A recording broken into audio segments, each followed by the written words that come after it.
joining me today. My name is Pete Morris, and today we'll be going over a little bit on how to do some propagations with your plants.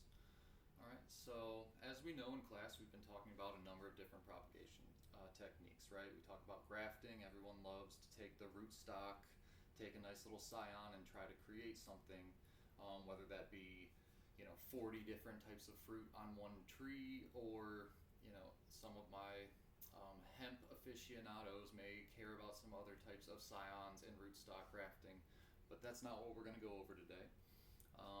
We're not going to go over budding, even though that's been a very prominent one as well.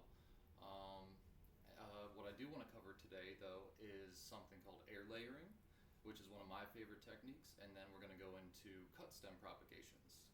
So air layering can be one of the most beneficial things, especially when we talk in horticulture about propagations needing to be the most beneficial side of our entire business. Multiple plants coming from one plant is only added value to whatever it is that we do. So when we're out there growing, say we're taking a $40 citrus tree or an $80 citrus tree that might be a little specialty wise thing that we have in our greenhouse, we can go about taking that and adding something that are called root balls. Alright, so I have a small tree right here. This is a lemon tree that was recently air layered. And I will bring this out just to show you that from a dwarf stage, we can actually go in and we can take this tree, and at each one of its nodes here, here, all the way up, we can actually take one of these root balls and we can strip back some of this this bark right here. Now we want to make it about 1.5 to 2 inches, and usually we would do this on a larger tree, maybe a 3 to 4 year old tree. Now this one was just cut and planted this year, so I won't actually be able to demonstrate this one. But this is my favorite technique, so I had to demonstrate it. So essentially, you would take this, strip it back about 1.5 to 2 inches, and then we would take this root ball and we would fill it with either sphagnum moss or a peat moss. You can fill it with soil, just depending on whichever media you enjoy. And then we would place it right around, sorry, they do clip together. We would place it right around our plant. Obviously, larger sticks or larger stems would protrude beyond this, but we would then clasp it on. And then after about 3 months in time, we would see our root system starting to form over here. And after we see the development into this stage, then we can then cut this little clip off, and it would become an entirely new tree. Alright, so that could take any plant, your $40 to $50 lemon tree or lime tree, and turn it into 10 to 12 trees that you have growing for the next 3 years. You decide to take those 12 trees and turn them into 12 more apiece. Obviously, you can see where the profits come from. Now, another technique that I can show you today in this demonstration is going to be that of cut stem propagations. And these ones are very easy to do. Anybody can do these ones, and it doesn't take too much time. All you really need to do is find a plant that you really enjoy and bring it out. Now, I know that everyone does love these monsteras. You get these beautiful leaves here that have the nice little holes within them. Now, again, I have plants that I've already propagated and taken some time to go in and create more for my network. But you can see here that as this stem was cut, I did a water propagation with this one. I didn't decide to do soil. Monsteras do tend to do better in a water propagation style, so I did put it in here. And you can see that after cutting it, these root systems began to form. And everywhere down there you can see these little root hairs. Now, over here you can see a little bit of rot on some of this, so we do want to snip that away.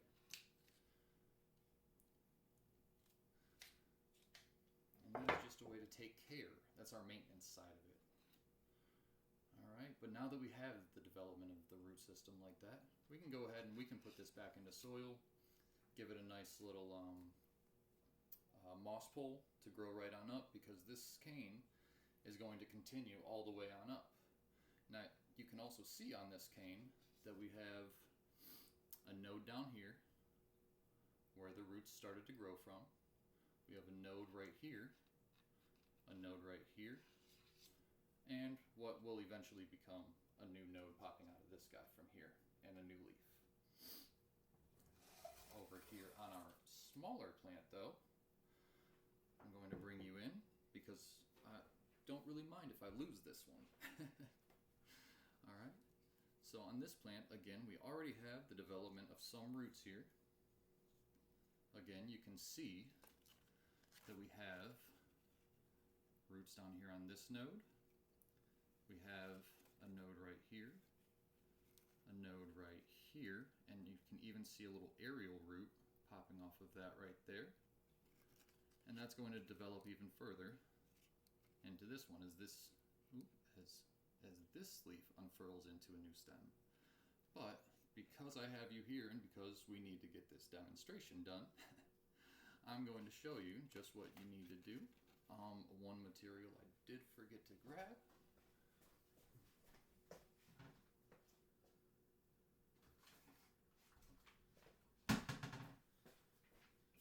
Is going to be alcohol. Not the kind that I should have here with me, but this kind, the cleaning kind. So we're going to take our hand clippers, our hand pruners rather, if I'm using technical terms here. We're going to take our hand pruners and we're just going to go ahead and just give that a couple sprays. I'm going to do this off camera. Alright, we will let those air out just a bit. And we want to do that because we don't want any fungal infections or any bacteria to get into our plants as we are taking these cuttings. These plants as babies are very susceptible to disease and they can rot out and they can die. So we just want to make sure that we get rid of any additional bacteria or anything that can affect the new planting that we have here. All right. So it looks like this is just about dry.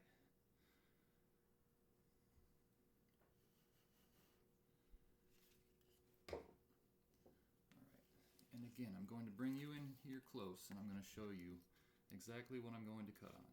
So we have a node down here, a node here, and a node right here. Now this aerial root down here is what I'm going to make my incision on.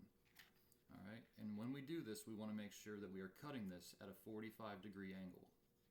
A 45-degree angle will allow any water uptake that this plant needs to survive. If we were to do that at a 90, then it would be more difficult for the water to siphon up because the capillary attraction would be forced down by barometric pressure. So we want to make sure that we cut this right at a 45-degree angle. Alright, and it does look like our hand pruners are all clean. So I'm going to come in here. I'm going to keep that aerial root on the top side, and I do not want to clip it. I want to clip just under it at that 45-degree angle. Alright. Now with our old plant, I'm going to put the root system right back in there. These two leaves are going to continue doing photosynthesis for me, and it's just going to grow an entirely new stalk system. 2 new plants.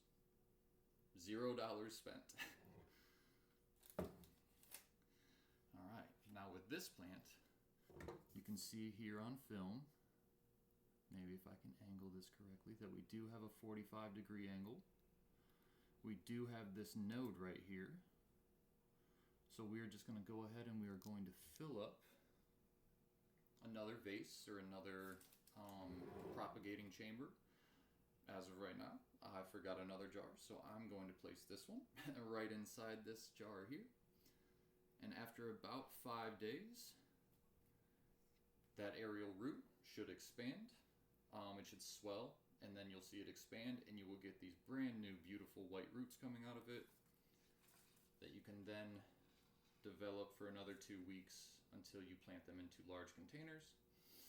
And then ensure that you put a good moss pole on there, because with monsteras, they do continue to put out these aerial roots, and that's what they'll want to grab onto. So you put that moss pole right behind them, and they'll grow right on up there. And these roots will feed along all the way on up, so you keep your leaves nice and green and looking healthy. All right. Well, that about does it on the instruction there for propagating monsteras using the cut stem propagation technique. If you have any questions, please feel free to email me. And yeah, thank you for your time.